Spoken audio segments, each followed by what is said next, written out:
Welcome to the Black Entrepreneur Experience podcast, inside the business, buzz, and brilliance of Black entrepreneurs. Here is your host, Dr. Frances Richards. What happens in Vegas goes all over the world on Black Entrepreneur Experience, episode number 437. Thank you for joining us as we elevate the Black Entrepreneur Experience by interviewing CEOs, thought leaders, innovative thinkers, and Black entrepreneurs across the globe. I'm your host, Dr. Frances Richards. Do you want to know how adversity can transform you into having entrepreneurial success? Lean in and listen to Blaq Luxury founder, Cherice Williams. Welcome. Thank you. Thank you so much for having me, Dr. Frances. I've given our audience such a brief bio. Why don't you fill in the gaps and share with our audience what you want them to know about you and about Blaq? Okay, well, first, Cherice is an immigrant from Jamaica who migrated to the U.S. in 2016. Prior to migrating, she was a student at the University of West Indies pursuing her degree in accounting. And when she migrated to the US, she was working as a waitress and a housekeeper, to fund schooling back home. However, my life took a turn and I ended up staying. And fast forward to 2018, I learned that I was diagnosed with PCOS, which is polycystic ovary syndrome. It took an adverse effect on the quality of my hair. My hair was always dry and brittle, always breaking and shedding. And one of the remedy that my doctor actually prescribed for me was that I needed to be using products that were not heavily saturated with silicones and sulfates. And at the time, working two jobs, I could not afford the suggestions and the recommendations that he made.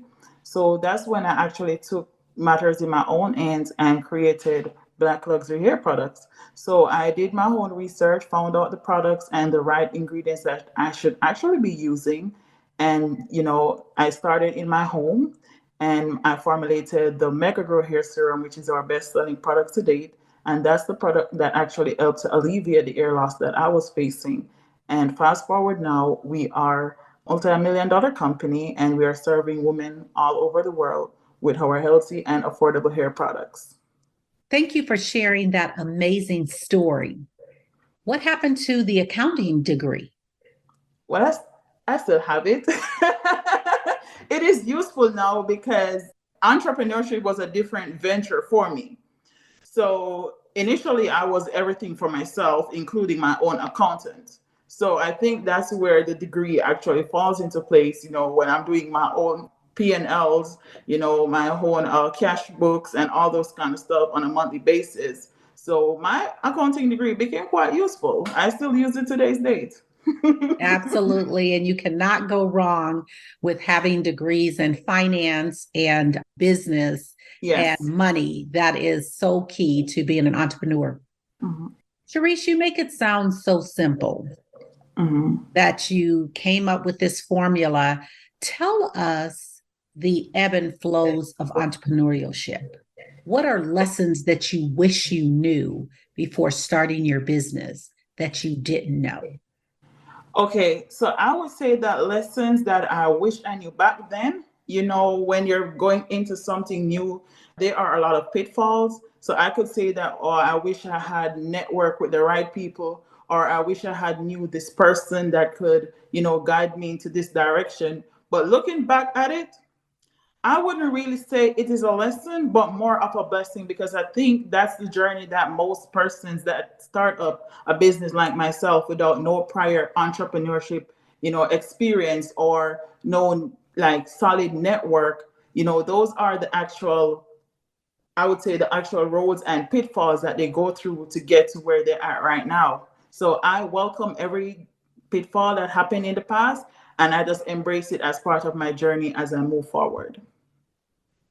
Thank you for joining us as we elevate the Black Entrepreneur Experience by interviewing CEOs, thought leaders, innovative thinkers, and Black entrepreneurs across the globe.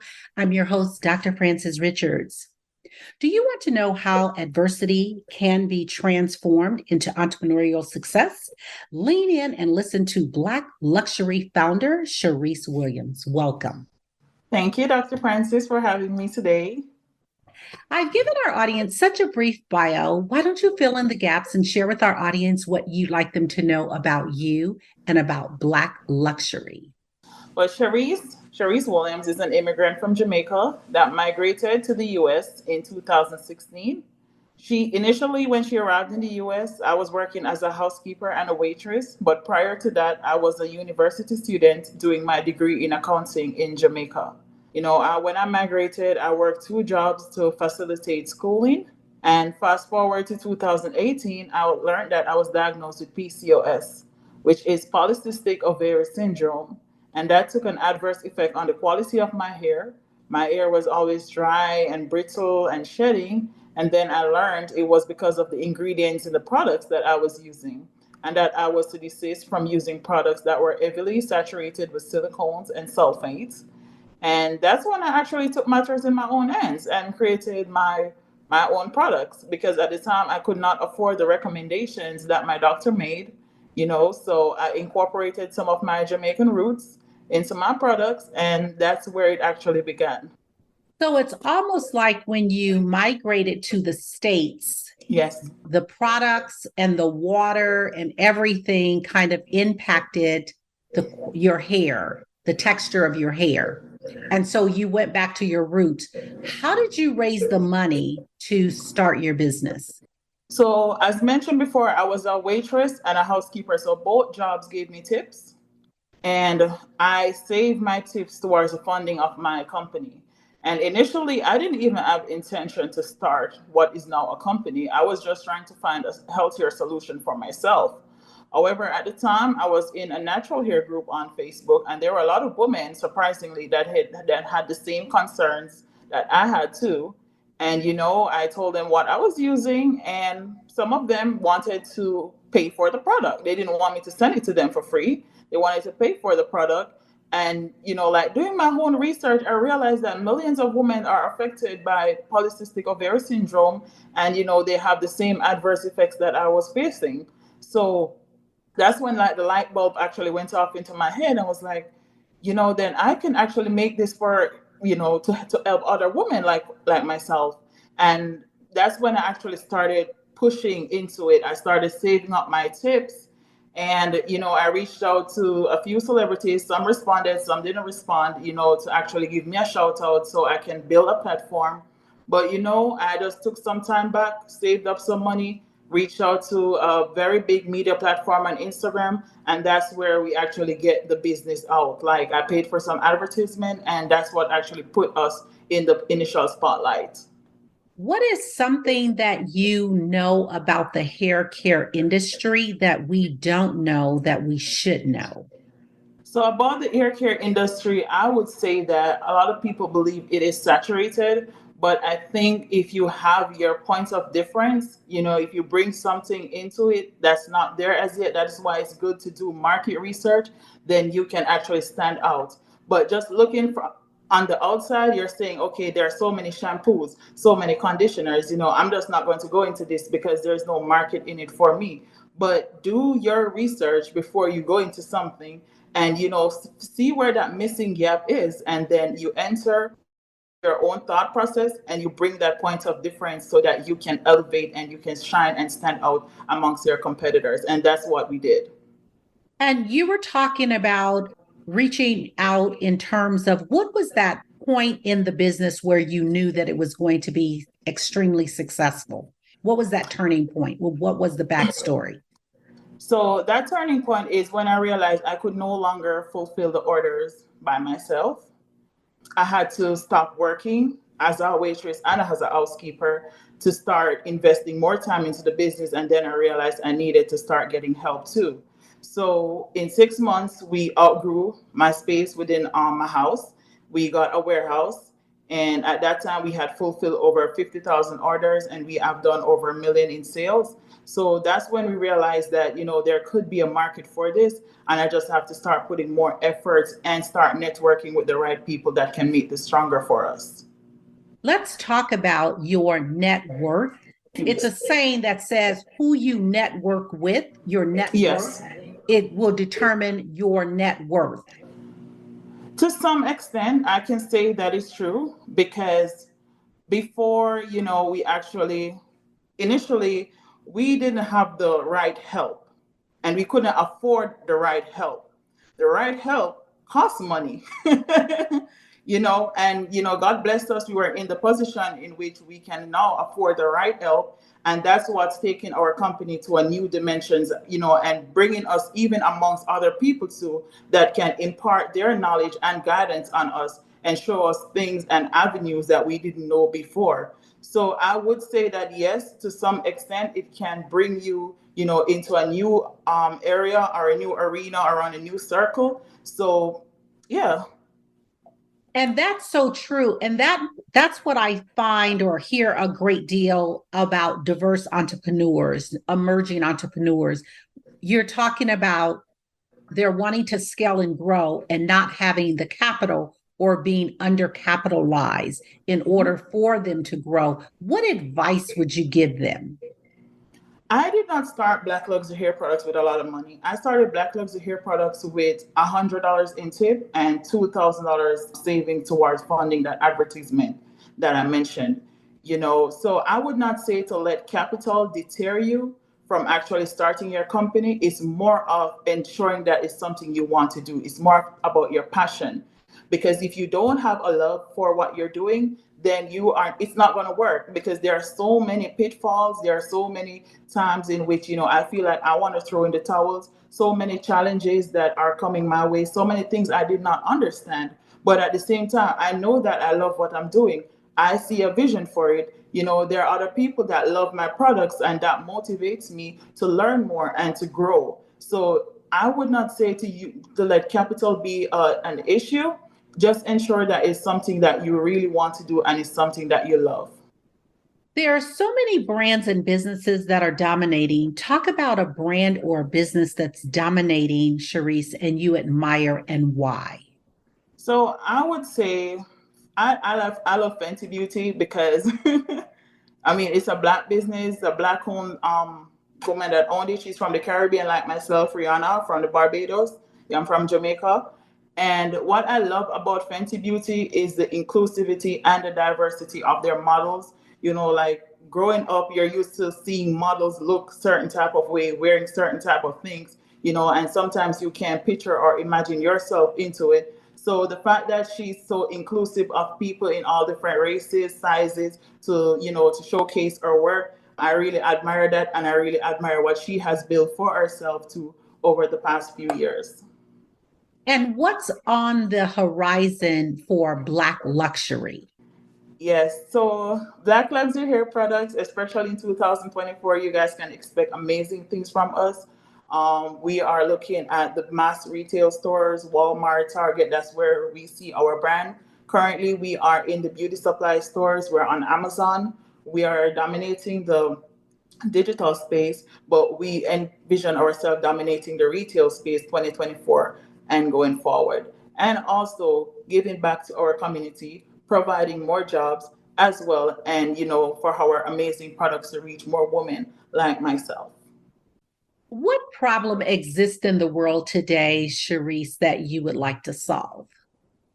The problem I would say that I would like to solve would be poverty, if I could. I do my part, though. I do what I can do, but I can't reach everybody that's actually affected by poverty. And the reason I would love to solve that is because I think that poverty also is a contributing factor to crime. And annually, what we do on our hand, we send barrels of foods to Jamaica on a yearly basis, and we host a food drive down there.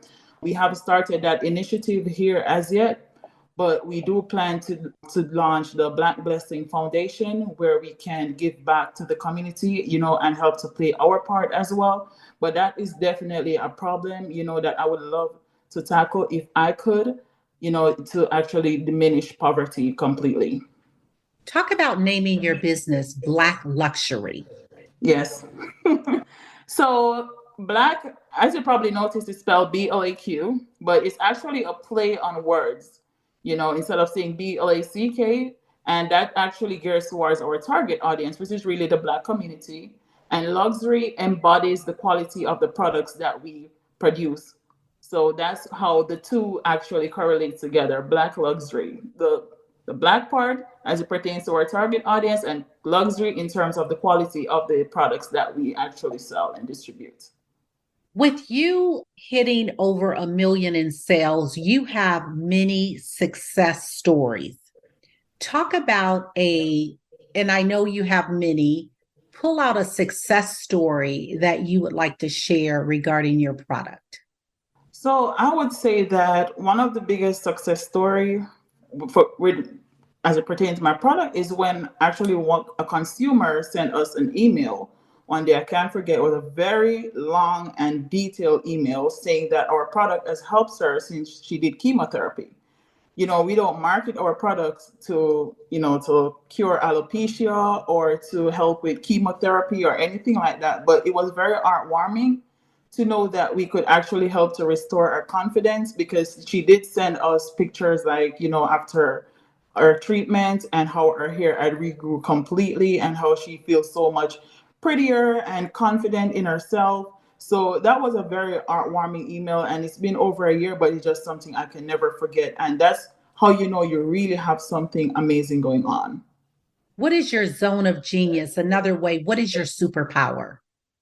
I would say my superpower is bringing kindness. Like, I give it, so I think that's the energy that I have around me. So I would say that would be my superpower, is like, I try to be a very good person. I try to deliver kindness, and I also welcome that type of energy around myself as well. Who is your ideal client? My ideal client our target consumers are women, Black women between the ages of 18 to 40 years old, that are actively looking for treatments for their hair, or they're on a natural hair journey or a transition journey. And, they want healthier solutions or healthier products for their hair types. So someone like myself, well over 40, and that's a whole nother process when you have gray hair. Is your products for women with gray hair? That's a very good question, because we do have a lot of women over 40 that reach out to us with the same concerns or the same question. Yes, our products are for women with gray hair, but it's just that I would say majority of our consumers are within that age group.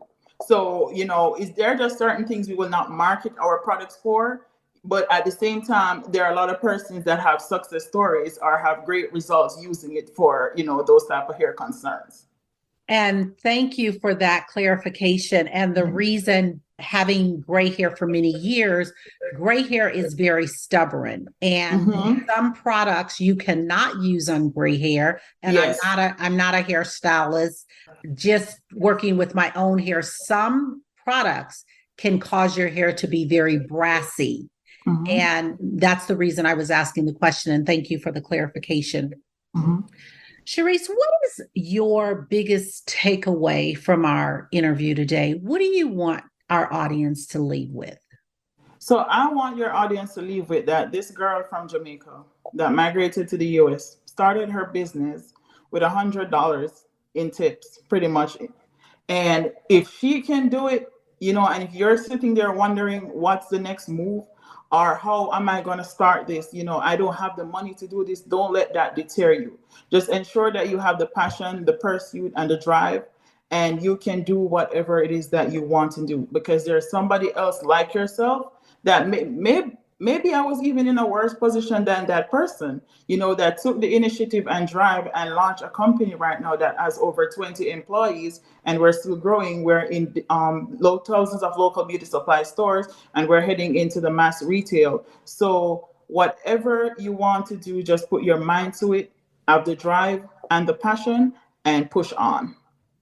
Talk about, how did you pivot during the pandemic? We weren't really affected by the pandemic, thank God for that, because we have always been a digital business. Had we been like solely retail at that time, I really don't know how we would manage, because a lot of stores had to close.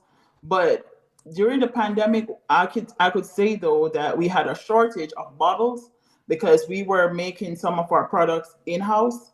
So we had to be changing our bottles to what we could find at the time, changing out our packaging. We had to be updating our consumers. There were some consumers that were, that understand what was happening, but there were some still saying, that the product is changing and they just don't understand that there are so many people right now buying bottles and using it to make hand sanitizer. So, bottles that we used to use for our hair serum, it's now being used for hand sanitizer, so we're just using what we can get until this is over. But we were blessed during the pandemic, and we have helped so many people as well during the pandemic too. And the truth is that year we actually made the most digitally, because I think a lot of persons were home. They were just online shopping, not doing much.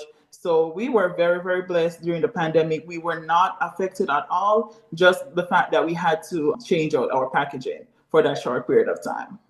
Talk about mental wellness and managing a business. Mental wellness, very, very important. And I still haven't found that balance. I'm still trying to find that balance. And I used to work so hard and get burnt out so quickly. It's like in the past 4 or 5 months, I've decided to hire an assistant, and she has helped a lot. Because now I can take time off. I know this might sound cliche, but to even get my nails done, to relax, to get a massage, to think. It is very important, because if you keep running your mind 24/7, you're actually not enjoying the fruits of your labor. It's like you're surviving, but you're not thriving. So mental health is very important. It's something that should be prioritized. And maybe that's one thing I wish I had done earlier. But now I'm even though I haven't found that balance, I'm still trying to strike that balance. Cherice, I want you to have a monologue. I want you to name this person, living or not. And they have inspired you so much. Who is that person, and what are you saying to that person? My mother. My mother, she is living. My mom, she was a single mom, and she raised me, and she did her very best to ensure that I could be where I'm at today. And I want to thank her so much for all that she has done, and it has been such a rewarding feeling for me as well. I'm sorry. That's good. That's real talk there. That's real talk, Cherice. Absolutely.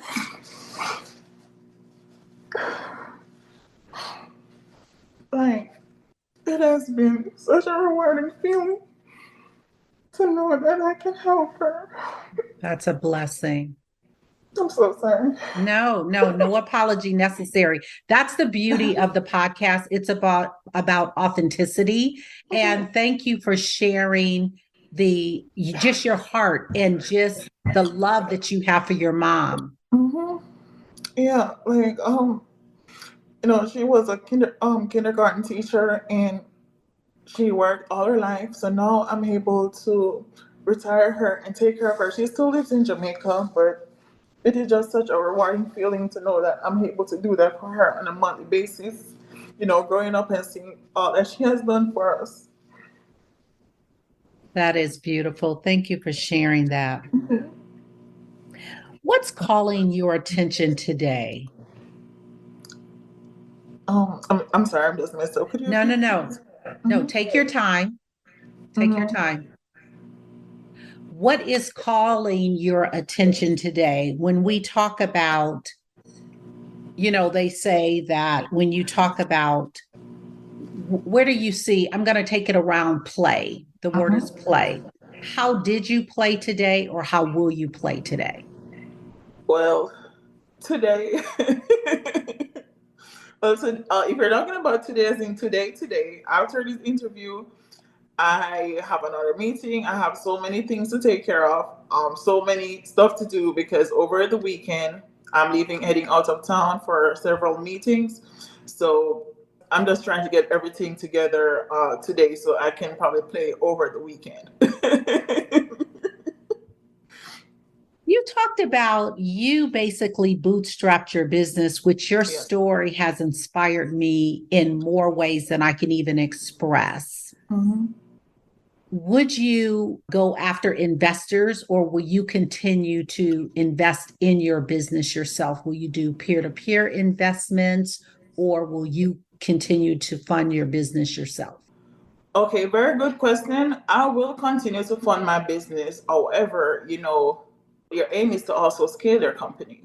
So when the time comes, if I need the funding, then I would have to have an investor or, to get outside funding in order to grow, because I really don't want to limit myself or limit the growth of the company. And if we are scaling or we're growing too fast, then we do have to get funding from outside. So that's not something I would say no to, but for right now, we're just focusing on growing it as much as we can. Do you have an exit strategy for the business? Do you think you will ever sell? No, because this is a company, I know where it actually came from. And that's also another issue too that I realize in the Black community. A lot of persons say, okay, you sell your company, it's no longer Black owned. And I feel like we do need to keep something for ourselves. We need to be like, I would say, a next Johnson and Johnson. We can be a Black owned Johnson and Johnson. It can be a Black owned P&G Beauty. So I would like to keep Blaq Luxury hair products within the community. And if there's a time when I'm unable to do it, I have other sisters that I can pass the business down to. So I'm not considered selling the company. Let's talk about legacy. When it's all said and done, Cherice, how do you want to be remembered? I want to be remembered as an impactful individual, someone that is a mentor.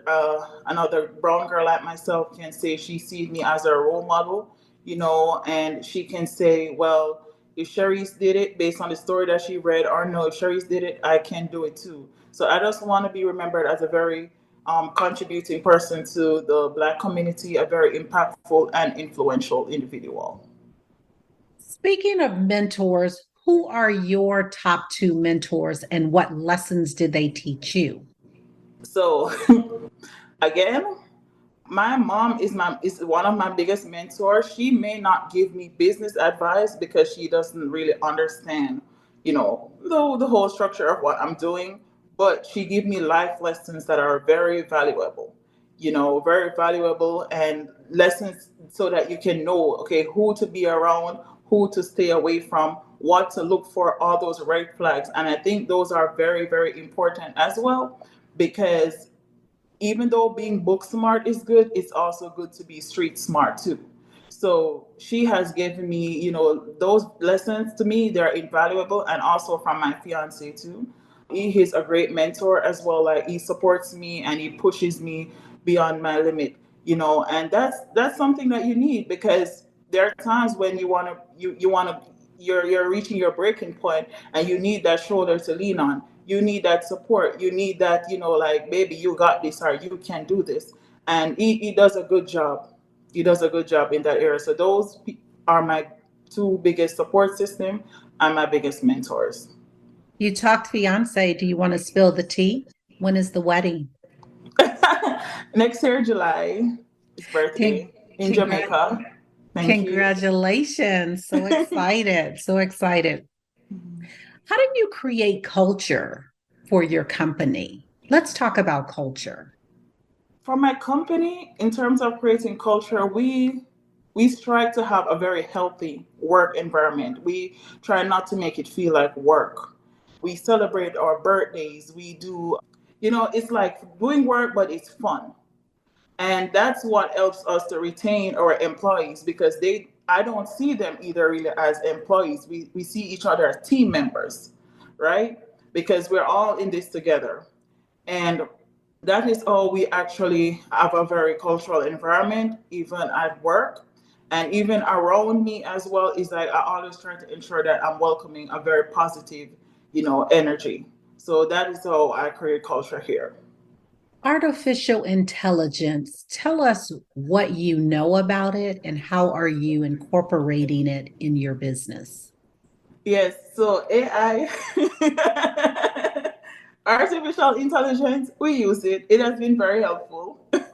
It has been very helpful because it does cut down some of the time in which we would respond to emails or letters, or even, to write something. And the truth is, it is actually helping me too in terms of speaking, because sometimes I would type something on Chat AI and I said, Chat AI, please rewrite this professionally. I was like, oh, I didn't know I could say it like that. So I think it's an amazing tool, and I think it's also a tool as well that a lot of entrepreneurs should include in their daily business as well. It helps make work a lot easier, if you ask me. Talk to a younger you. What advice would you give to a younger Cherice? To not be afraid to take a risk. I would say, again, take the risk. You will never know. That's it. You will really never know. And also to ensure that you surround yourself with like-minded individuals. That is equally as important too. The people around you can make you or break you.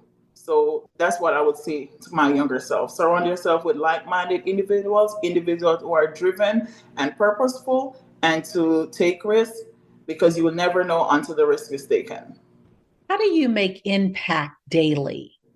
I make impact daily by showing up, I would say, giving encouragement. So when I come into the office on a day-to-day basis, and sometimes we have prayers, like we will pray, sometimes we will also, I would be like not a boss, but like someone you can talk to. Like if my employees, they're having issues, and it could be personal issues, I give them that atmosphere in which they can sit and talk to me. We can have a discussion. So that's why I said we do retain our employees. Like most of who are working here right now have been with us since the beginning, because that's the type of environment that I want to have. That's the environment I never had when I was working, doing my 9 to 5.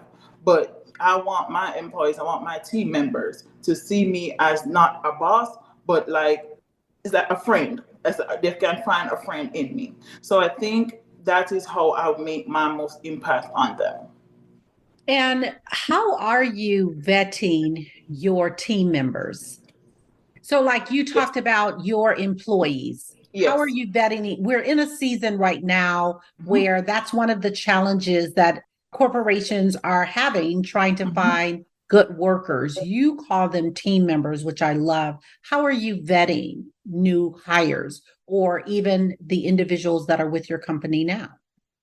Okay. So in terms of new hires, right now we are not hiring on site because we're trying to grow and scale the company. We keep who we have right now, but we are hiring remotely.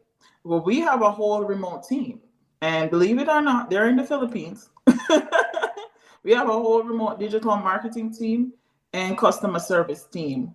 So we are not hiring internally right now, but in order for us to really scale and grow, we realized that we would have to hire people remotely, because one, you would have to constantly be moving and changing warehouse and office spaces in order to accommodate everybody. But right now, to how things are, it's best that you outsource your employees, because that's how you can grow your business as quickly as possible. Even fulfillment, that is something that we are looking also to outsource as well, because even though we have our team members here, they can only do so much, and we want to grow the business beyond measures. So that's something that we're also thinking of doing too in 2024. Thank you for that. What have you not done in life that you dream about often that you would like to do? I haven't started my foundation, the Blaq Blessing. We have a Blaq Blessing live right now, where every Thursday we go live and we give away stuff to our customers. But I would like to make it officially a foundation.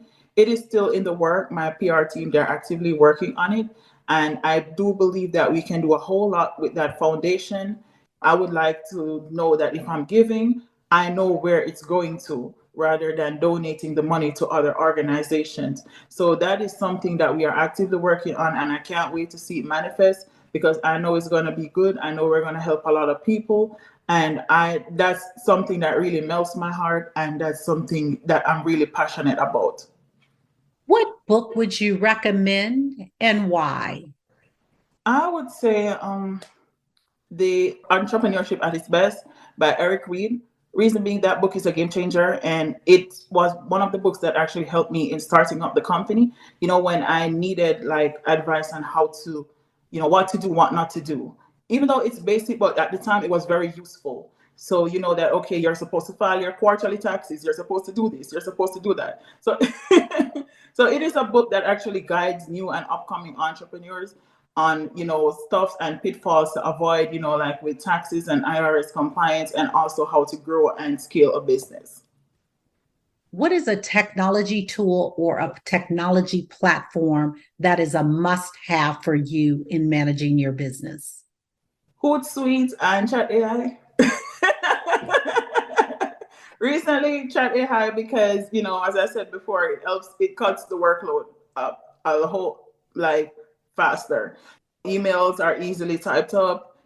You make things sound better too. So Chat AI and Hootsuite, because it keeps us organized in terms of social media planning. So those are a must-have for entrepreneurs, especially if you're in the digital space. You have to have Hootsuite. What is one thing, Cherice, that we could do right now to support your business? So in order to support my business, a follow would be good. We're on Instagram, Facebook at Blaq Luxury Hair Products.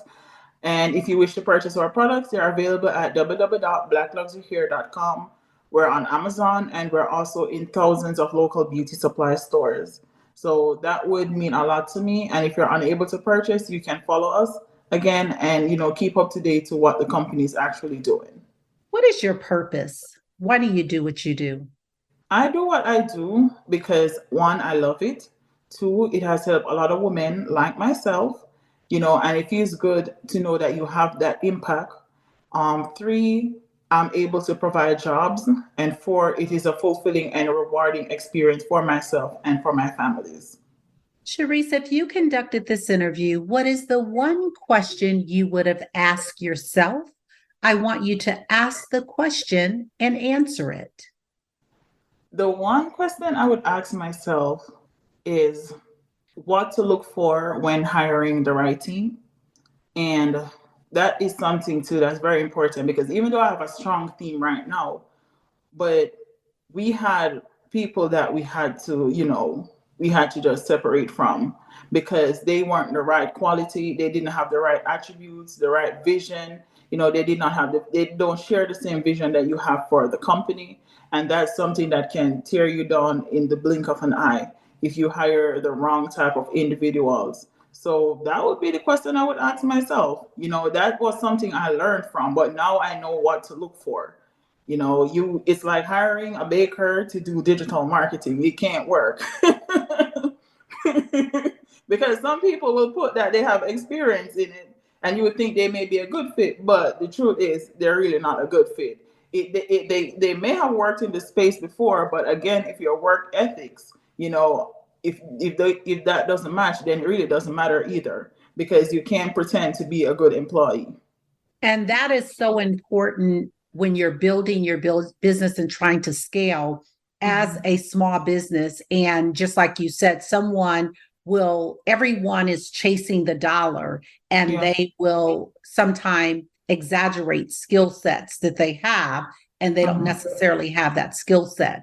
So when you're vetting those individuals, what advice would you give someone that's trying to scale and grow and they're undercapitalized, but in order to scale and grow, you do need people? I would say initially try your best to ensure it's something that you can do, because there's no one that really sees the vision of the company like you, the owner. However, in order to grow, yes, you definitely need to get help, but ensure that when you're seeking help, you're seeking quality people. You're seeking people who are, in alignment with what you are bringing to the table. And I would say, this is something I haven't done, but I would say, put them on a test run, like a 3-month trial period, to see where their mind is at. Because as I said before, you really can't pretend to be a good employee. At some point in time, the mask will fall off. So give them a test run, see what they can do. And I mean, if they're doing the job good, reward them. That's how you retain them. Reward them, show their appreciation. So If you are stepping out and you need help, you just have to ensure that you are seeking the right help. Give us a snapshot of the last 30 days. Give us a win. What was your biggest win the last 30 days? So the last 30 days, we got a forklift. It might sound cliche, but it's a win for us. Because when we used to get trucks, we used to be taking off boxes individually out of the truck. So, that was a whole lot. And also that helps us to save fees also on freight charges, because when they come here and if we don't have a forklift, we have to pay for liftgate service. And that also helps us to cut our workload and as well as to make life easier as well for our team members too. So as small as it may sound, we really do appreciate the forklift that's here. That's awesome. And how do you celebrate those wins? With the forklift, we are just all happy. That day when we got the forklift, I was like, girls, we don't gotta be taking out no more boxes out of the truck or anything like that. So that day, I think we had some pizza here. It's a win. It's a small win, but it's a win for us. We felt good knowing that we don't have to be manually pulling boxes, and you can just drive it, pick up the pallet, and put it in the truck. And that's a huge win. That is huge. And thank you for sharing that. We've come to the part of our interview. It's called Rapid Round of Fun. I'm going to give you some questions, and I want you to give me very quick answers. If there's something you desire not to answer, feel free to say pass. Are you ready for the Rapid Round of Fun? Okay, yes. What is your favorite comfort food? Jerk chicken. The last movie you saw? Little Mermaid. You relax doing what? Getting my hair done and a massage. Your favorite singer or rapper? Drake. Your favorite dance song? A pass. What food you eat every week, no matter what? Jerk chicken and curry goat. Your ideal car? A Range Rover. Workout or hit the couch? Workout. Cherice Williams, thank you so much for joining us on Blaq Entrepreneur Experience Podcast. Before we let you go, share with our audience the best way for our audience to connect with you and to do business with you. And feel free to leave all your social media handles. Yes. So we are on all platforms, Facebook, Instagram, Twitter, all at Blaq Luxury Hair Products. That's BLAQ, not BLACK, Blaq Luxury Hair Products. We're on Amazon. We're in your local beauty supply stores. And our website is www.blaqluxuryhair.com. Thank you, Cherice. That's a wrap. Thank you for listening and subscribing to Blaq Entrepreneur Experience. We would love for you to leave a review and rating on iTunes and share with your friends. For show notes and more episodes, go to www.beepodcast.com. Join us next Wednesday, and remember, green is the new black. So keep your bank accounts and your business in the black.